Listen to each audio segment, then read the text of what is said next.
Holy.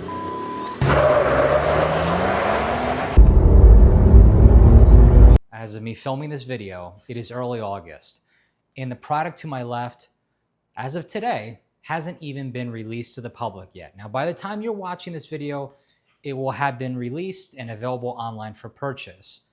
But Stealth Performance, they sent me out this module, and they said, hey, we'd like you to be a beta tester, and thank you, Stealth, for doing that. And the idea is that I plug it into my truck. I'm one of the guinea pigs, right? Test the module, give feedback to the company. I can give you guys honest and true feedback as to the things I like, the things I don't like, and everything in between. Now, Stealth Performance, they've been around for over 10 years at this point. They're based out of Claremont, New Hampshire, and for the longest time, they have prioritized and primarily been in the diesel world. But as of recently, they're making their way into the gas world, and the Hurricane engine is one of the engines that they've been testing a new product on for several months. The principles and what the actual module is attempting to do is very similar to many other piggybacks on the market. But of course, Stealth is saying there are many advantages, such as smoother throttle input, sooner throttle response, and better fuel economy. So I'm going to actually get the module installed. Before I do that, I'm going to show you what it looks like, what you get in the package. You guys, you may get a little bit more in the package than I do, since I am just a beta tester and the actual final packaging may vary. But there is the module itself, which you'll get, obviously. And then there is this main wire harness. And then we have a T-MAP connection. We have a MAP connector and a MAF connector. And that basically connects to 3 different parts of the engine, which I will show you how to do that step by step. And then there is this other wire harness, which comes off of the module as well with its own 4-pin connector.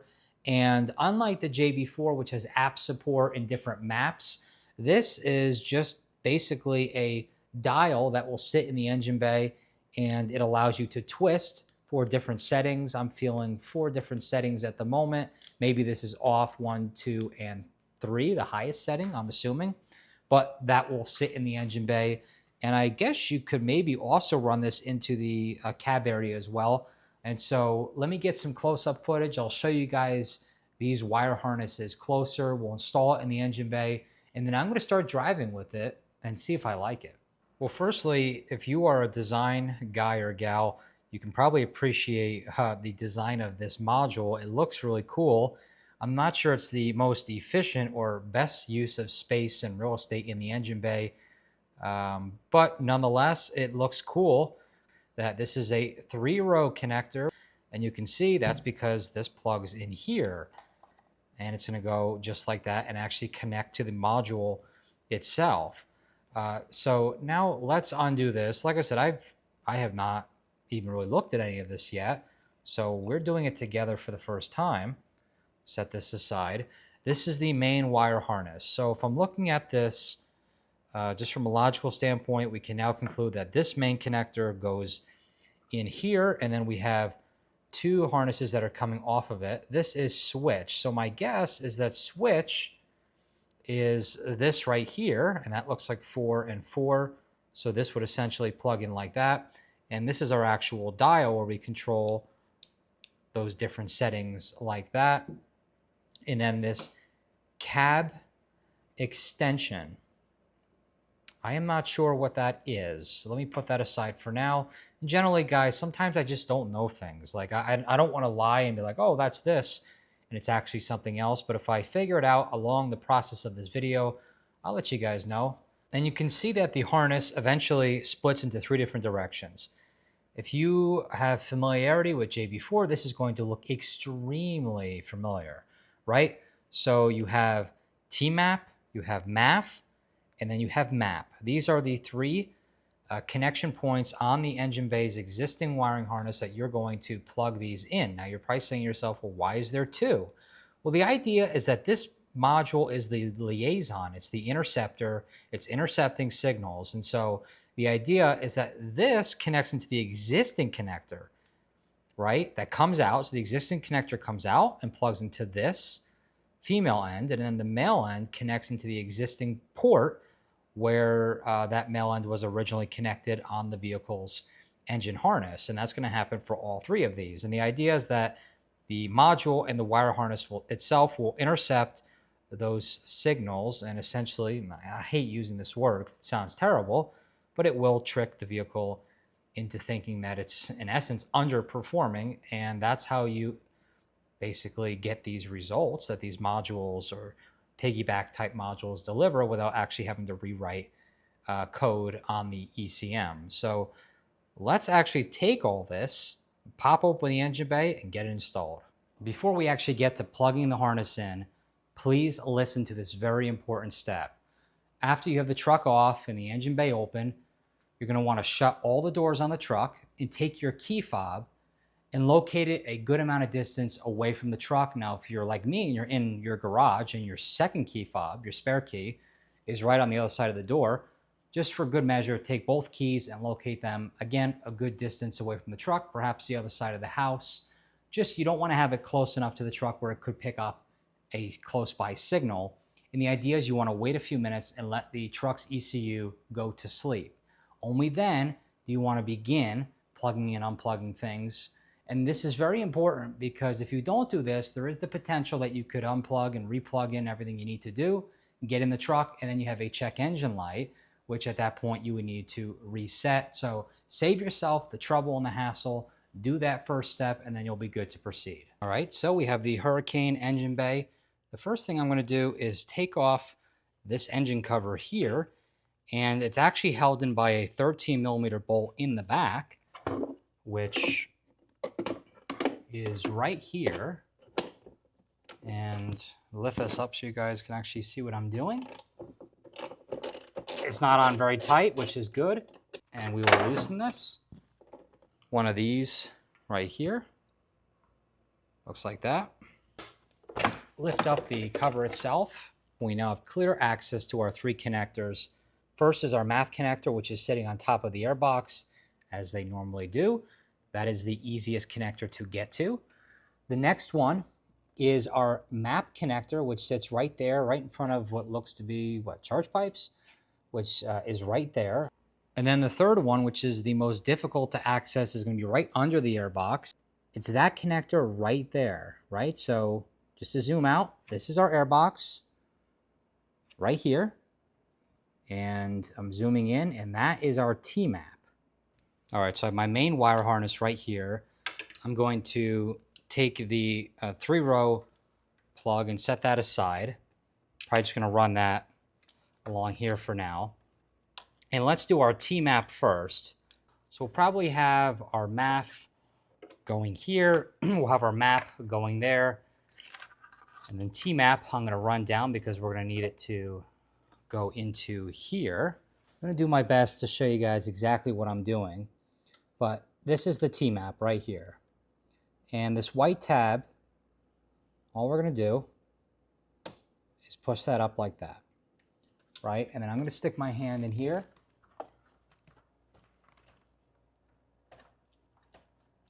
And we can squeeze. And the idea is that then we can actually push the white tab in and pull it out. Now we're going to take this, and we have our T-map female end that we brought down into this region. The existing T-map into the female end of our module, which actually that looks like it goes like that. And make sure it's really in. You want to tug it and make sure that it's not going anywhere.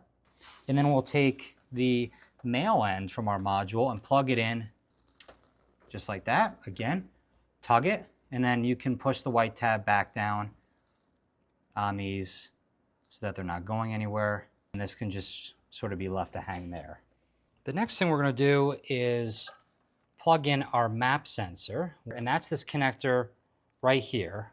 So you guys can see it right in front of the charge pipes. I'm going to grab my flathead and same concept, pull this white tab out here, and then we can push this down and remove the connector. I'm going to take the female end from our module, plug that in just like that. We gotta make sure we have the right direction. Make sure that's snug. And then our male end will go into the existing port. Push that in. See how that was not all the way in? We got to really push and make sure it's in, which now it is. And then we can push that down. Now the third and final one is the MAF sensor. And while this is the easiest connector to access, the white tab is actually on the back side. So it's a little bit hidden. So all we got to do is take that and get it up just like that. Same concept. And I'm 0 for 3 on direction. That's plugged in. And then this will plug in like that. And we'll push our white connector down. And then this harness itself, we can basically just make sure that it's not in the way of any of the existing rubber grommets for the engine covers. And then we can actually run this where we want it. Thinking we'll run it under this coolant line. And we can actually run this off to the side here, and then we can eventually figure out where that module is going to sit. Final step is taking our actual module and plugging in the end of the harness to it. So we'll just line it up like that with the purple tab out, and then we can push in and let it do the rest. Just like that. And again, shouldn't be able to go anywhere. And then we'll grab our dial and plug that into switch right there. And our dial will plug in. Clicks, not going anywhere, just like that. And then I will sort of tuck this away and make it clean. I got a little more information on the 3 maps. Photos right here. This is direct from Stealth. If you're running 87 octane, I'd recommend staying on map 1. And if you're running 91 or 93, you can go up to 2 or 3. The first thing I notice is the throttle response is like night and day. This made driving in the city sort of annoying and frustrating. And now the throttle response has improved massively. That's the biggest difference I've noticed so far. Better than the power, better than anything else they're claiming. The throttle response is fixed, like fully fixed now, and I really like that. And it was never turbo lag, right, guys? I mean, this engine delivers a ton of torque, very down low. It's just the mapping, right? How the ECU is mapping throttle response, and obviously everything's electronic now, but it feels way better. The standard output engine prioritizes torque down low, and it's peaking pretty much at 3,000 RPMs. High output engine does things a little bit differently. And what that means is that once you get higher up in the rev range, the Hurricane standard output feels like it sort of falls flat on its face. And that issue, I think, is now fixed. It feels power-wise more consistent and thorough throughout the more of the rev range, especially 4,000 to 5,000 RPMs. But this is the first time I'm flooring it. Whoa, holy. Is that 60? This thing rips.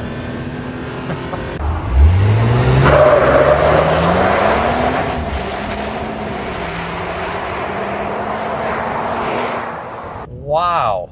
These Hurricane motors are so freaking fast. It's unbelievable. That's a huge difference. I know I floored it before without the Stealth module, and it was already impressive, but that's a whole nother level. Just so you guys know, I'm running map 2 right now on 91 non-ethanol. I'm not running map 3. It's honestly too hot, and I just don't want to push the truck. And honestly, it's not like it's going to be any faster because you're probably going to pull a little bit of timing, and your trims may be off anyways. So a lot of times I've noticed with JB4 running it in the past, it's actually, especially if it's hot out and you don't have the right fuel, it's better to back off a boost a little bit, and you'll actually be faster at the end of the day and also more efficient. But yeah, I mean, this thing pulls. This is crazy. Oh my gosh. No truck should be this fast. I mean, what in the world? That's the beauty of Boost, is a little $500 box and it can change everything. And let's talk about one other thing, and that's fuel economy, because I know a lot of these piggyback companies, they like to advertise the fact that, well, since you have to use less of the engine to accelerate or get up to speed as you otherwise normally would because you have more power, you're going to experience more fuel economy. And while that theory may prove correct on paper, in real life driving, I don't think really applies, and I don't think it works out that way. But the good thing is that I have not noticed an increase in fuel economy, but I've also not noticed a decrease. And I think a lot of these companies should just learn to be proud of the fact that being able to achieve more power and not lose a noticeable amount of fuel economy, I think is a win in of itself. Like, I don't think you need to go to that next level and be like, oh, you're also going to gain fuel economy. I don't think anybody's expecting that. I think just the fact that you could maintain similar fuel economy is impressive to begin with. And I think that's the beauty of forced induction, specifically turbocharging, especially modern turbo engines, is that that's a very obtainable thing. So that's my take on fuel economy. I did some testing with it off and then on map 2. Again, I haven't noticed any difference one way or the other. But overall, really happy with the module and its performance. No check engine lights. I've had no issues with it pulling timing. You know, everything appears to be very stock-like driving behavior, just enhanced. And I think that's really what you want, right? Because the biggest thing that I wanted was just to improve the way the vehicle felt. I didn't even want, or I wasn't even setting out to get more power. I just wanted to improve the way the throttle response felt, the way the truck drives, and it's definitely doing that. So Catalyst module gets a 10 out of 10 in my book. It's delivered on everything I've wanted it to, everything that it said it would.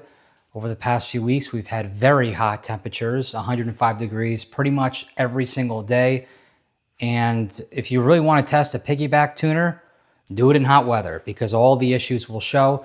But I've had no timing pull, and whether it's merging into the highway or navigating around traffic or just light stop and go, it's delivered. And like I said earlier in the video, it essentially feels like the stock OEM driving experience, but enhanced, which is perfect. That's exactly what I wanted. Now, if you're comparing this product to the JB4, the advantages to this product is the fact that it is truly plug and play. It's 3 connectors, a very simple dial switch, and that's it. It's very simple. And if you don't like technology, get this. JB4, it allows you more customization and more capability in the app. I think it's map 6, if I remember correctly, that allows you to do custom values and really go to town. If you have other supporting modifications, JB4 is a very robust, proven platform and a piggyback solution. But if you want, just like I did, something that you can install in 15 minutes, very simple, settings 1, 2, and 3, and just sort of enhance the way the truck feels and nothing more. You're not going to go crazy. You're not going to go ahead and build this thing out. And this is probably the solution that you're looking for, and I would highly recommend it. Just as I always do in my videos, I got a discount code for you guys. It's $30 off, brand wraps right up above. And the unit is now on pre-order. And the good thing is if you order while it's on pre-order, Stealth is telling me that they will give you a lifetime warranty on the unit. So that's pretty cool. So if you're gonna buy this, buy it now while it's on pre-order. From the date of this video, it should be on pre-order for about another week, and then it will go to normal ordering, and those pre-orders will ship out. Finally, I did mention it in the beginning of the video. I wanna mention it again. This is for both the standard output and the high output. So if you have a limited, a tungsten, or an RHO with the high output motor, this will work just like it works for the standard output. Anyways, that's the video, guys. Hope you enjoyed. Thanks for watching.